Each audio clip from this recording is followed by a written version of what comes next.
My name is Travis Stewart. I am an artist for the Confederated Tribes of Grand Ronde. I'm a member there. My family is Chinook from up this way, and Rogue River and Kalapuya. I've just kind of always been an artist my whole life. It was just kind of something I've always done since I was young. I always drew and primarily did a lot of drawing and painting. All of my uncles and grandpas and worked in the logging industry and worked around wood, and we split wood and spent a lot of time in the forest looking at trees and peeling shittum and picking moss.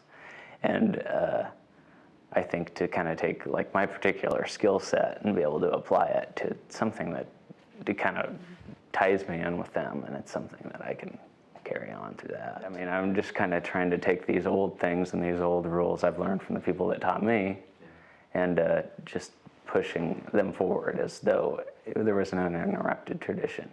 And I mean, where everyone's putting their own spin on it now, and that's the way art goes, I think. It's a cultural art, but we also believe that the art forms themselves existed before people, so it's not necessarily up to us to say who does it and who doesn't. This is just a kind of a artifact that I made for an exhibit, and it's just a representation of a sheep horn bowl that was found on Columbia River.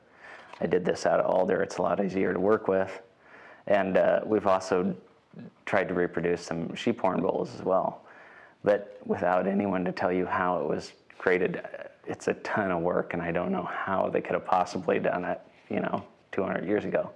But these are trade items that you'll find up into Canada. You'll find them just about everywhere, just because of all the people meeting before Vancouver, people going to Sligo Falls and fishing, the Willamette, just the trade routes that existed in the area. So it's a real traditional paddle, and what is unique and speaks to this area is you won't find paddles like this anywhere else.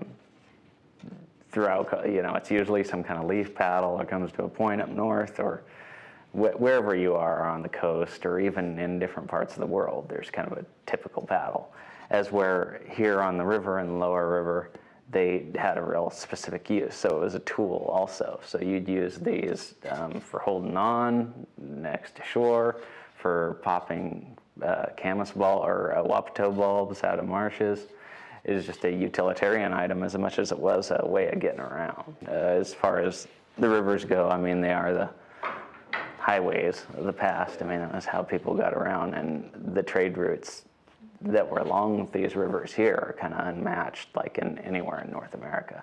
I mean, up at Sligo Falls or Willamette Falls, I mean, you'll find items from Vancouver Island that were brought down and traded out and into the plains. I mean, it's amazing the amount of traveling people did and the extensive trade that went on. The majority of my job in the position I'm at is doing research and kind of looking at old pieces or reading old stories.